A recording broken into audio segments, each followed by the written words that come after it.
I'm English. I'm not just English, I'm an English Anglophile. I love England. I love its variety, the whole spectrum of textures, tones, accents, atmospheres, stone, vernacular architecture, compressed into a small geographical space. And often, one of its most appealing qualities is the subdued, quiet nature of its aesthetic appeal. What it doesn't do well, or often, with some notable exceptions, is scale, majesty, awe-inspiring vistas. That's generally better left to the Welsh and the Scots. I remember being inaugurated into that quality of Scottishness when I first emerged into Princes Street from Waverley Station. The Waverley Monument, Arthur's Seat, the Firth of Forth, the view from the castle, all surrounding me. And similarly, when I first arrived from Colwyn Bay onto that splendid vista spanning the skies of Llandudno. I couldn't believe I'd never seen or heard of it before, really. The word was familiar to me, but it held no associations. I shouldn't really have been shocked, though, because it wasn't until 1989, when I was 21, that I even met my first actual Welshman. I remember discussing this with my Voices of Poetry lecturer, if you'll pardon the phrase, whose name I won't reveal, but his nickname was Wobblyhead on account of his wobbly head. I remember him saying to me, "You've never been to Wales, Daniel? It isn't very far." And he's right, it isn't very far. But for a couple of years further after that, I still didn't visit. And so the idea of Welshness hovered an unfocused blur on the edge of my mental vision. A sort of conglomerate by that time of Ivor the Engine, the glacial bright drunkenness of Richard Burton's eyes on the last Parkinson interviews, and the first interview with Richie Edwards of the Manic Street Preachers. It's obviously coalesced into something much larger now since I've visited it extensively. But in Cummings' world, North Wales is a separate principality, and its capital is Llandudno. Out there in the real world, there aren't that many seaside capitals, but here in Cummings' world, we do it differently.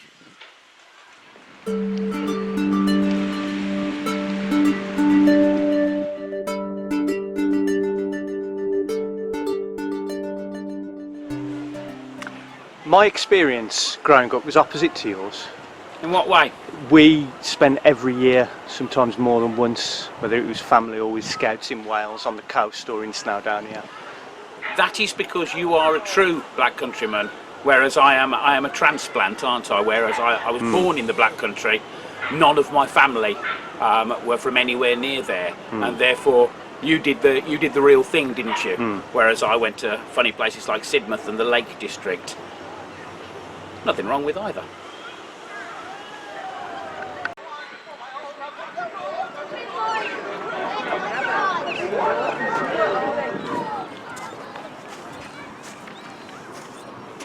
Quite a lot of interesting sea-going birds over there, Harris. Quite a lot of scope, I would have thought, for a Harrisian bird shot or two. There'll be no bird shots in this film. No? No, I'm not playing up to your stereotypes, thank you very much. That's a shame. There probably will be, actually. Ah, that's better. Yeah, I like the sea and the seaside. I don't know if I'm drawn to it to the same extent as other people are, but I do, like any landlocked Midlander, often feel the need to immerse myself in it, my hands or my feet, just to touch it when I arrive. It has a lot of associations for me, many from childhood, a lot from books. I always think of Eustace and Hilda by L.P. Hartley. I think of the start of the portrait of the artist as a young man. And I think of my Ladybird Book of the Seashore. I also think of the time when just up there, my wife made the ill-advised decision to dispose of a large number of bacon lardons in front of some ravenous seagulls. She'd been crabbing with my daughter. She hadn't been using my daughter as bait for the crabs. My daughter had accompanied her, although there are possibilities there and things that we could discuss if we wanted to, but I'm not going to. I digress, as is my wont. She didn't want to waste the bacon lardons, so rather than put them in a bin, she put them, as I said, in front of some very hungry seagulls. The predictable carnage ensued. They attacked her from all sides, just like in the Hitchcock film, and the shrieks were deafening. And I could not get my camera out fast enough. I think we ought to maybe commemorate that moment and treat it with the solemnity that it deserves. It certainly sounds like a tragic affair. It was absolutely tragic. Well, I think that she saw lots of other people doing it, and then they turned around to her and were pointing and egging her on. Why? What makes you think that? Well, you know, peer pressure.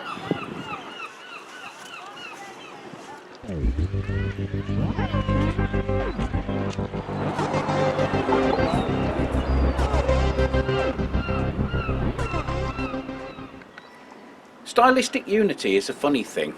It can work against you, of course, make things dull and uniform, but it can also do a lot for a town or a structure. It does a lot for Salisbury Cathedral, the whole of Bath, most of Paris, Leamington Spa. But what Leamington Spa hasn't got is a sense of stylistic unity and a sense of being an outpost, a sense of being somewhere where man and nature coexist, war with one another, and then settle into an uneasy truce. This place has that in spades. Those rearing crags fill me with a kind of dread when I look at the top of them. I don't know what that is. I don't know whether that's the precarious voice at the back of your head telling you to jump, or whether it's just an unresolved, unfound clip from childhood TV that bothered me in my dreams, and I haven't relocated it on YouTube and neutralised its potency. But it's always there when I look at the very, very top of those crags. Strange, because that level of sky isn't in any way malevolent or disturbing, and yet placing something at its height is a little bit like the way that the cathedral limits space and accentuates it at the same time.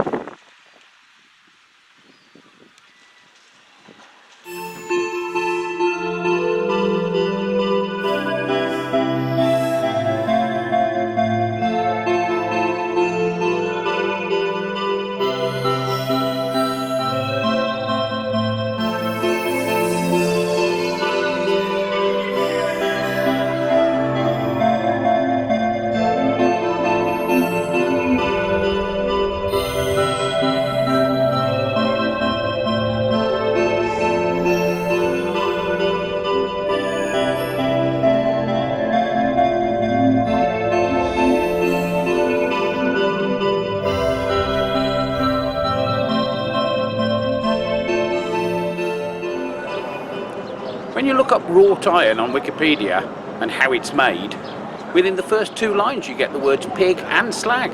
But don't let that put you off. Towns like Llandudno show you what you can do with it.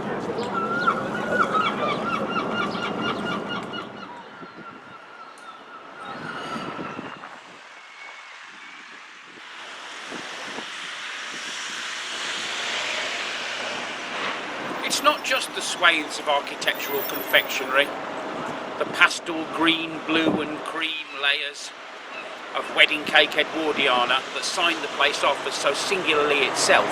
It's also the sense of a grid system, almost. Puts me in mind of Manhattan and Manchester. The streets open out logically and with regularity into intersecting points, and beyond those intersections lie esplanades and promenades and obelisks and palm trees and the sea.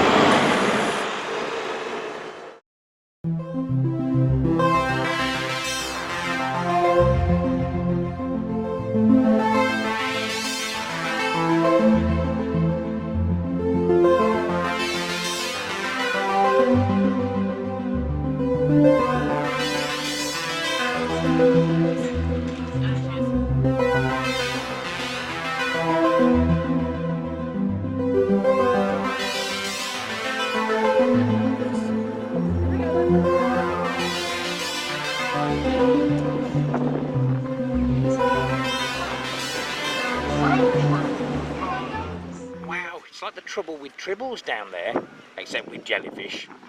Not so much alliteration, and you can't really imagine them all falling onto Kirk's head.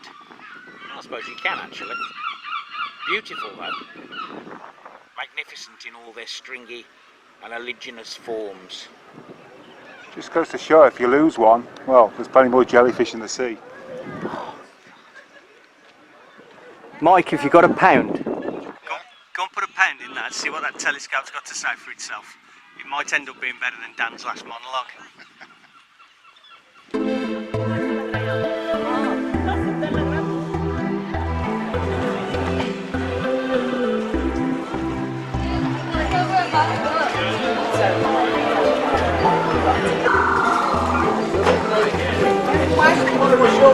I am Zoltar, the great gypsy, and I can see your fortune. Come see it too, no? They're both as bad as each other trying to create art here. Zoltar, anyway, easily shrugging off his Tom Hanks associations. He's one creepy looking dude though. He reminds me of Roger Delgado from the Pertwee era as the master. He's got a voice like the Kit. He reminds me also of that recently vanished time in my life when I could tell my children things that were blatantly untrue. Just like my old grandfather who used to tell me that Nelson had a wooden eye and he had a hole drilled through so he could see through it. And my father told me there was a sign on Norton cupboard that simply said, "Please do not throw stones."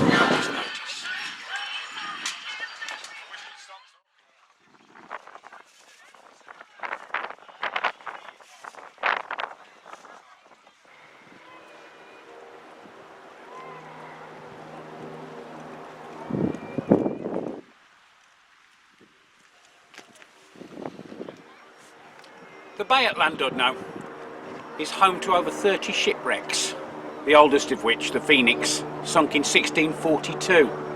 Just round the corner in Little Orme, they found the remains of a woman over 5,000 years old.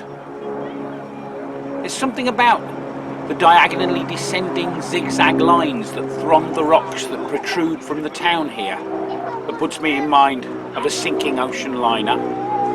It's all getting muddled up in my Midlands mind with a thrilling sense of maritime sadness.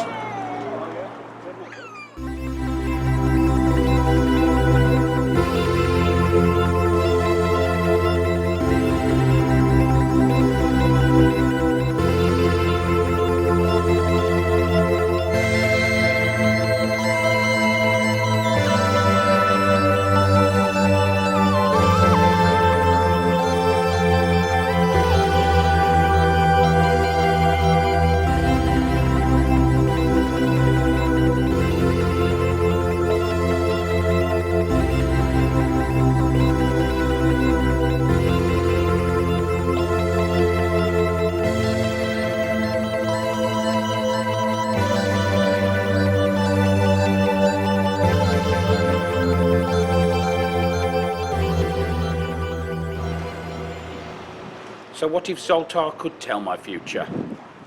Would I become trapped in a self-fulfilling prophecy like Macbeth?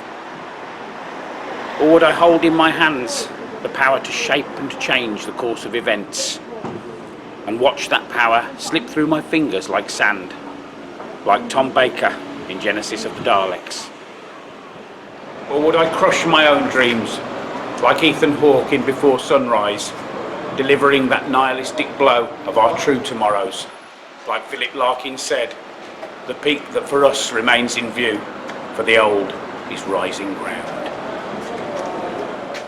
Funny really, that a species with the dubious distinction of foreknowledge of its own demise should be obsessed with clairvoyance in the first place. I think it'll be more like an episode of Future Shocks that I read when I was about 12, I think. It was an occasional series in 2000 AD comic. And a man went to a clairvoyant and was shown an image of his death in a street in Los Angeles. He then spent his lifetime avoiding that street, only to die in a film set reconstruction of it.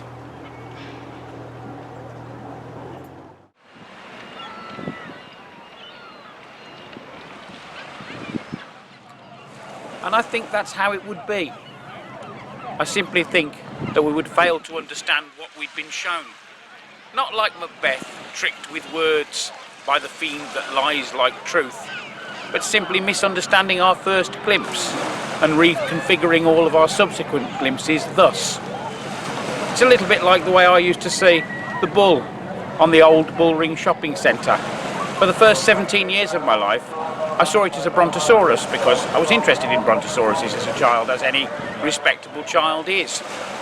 And therefore I saw its tail as its long neck and little head. It wasn't until I was 17, running to get to the powerhouse on Hurst Street from Birmingham New Street Station in that long lost concrete warren, that I suddenly thought, oh, it's a bull, of course, the Bullring shopping centre.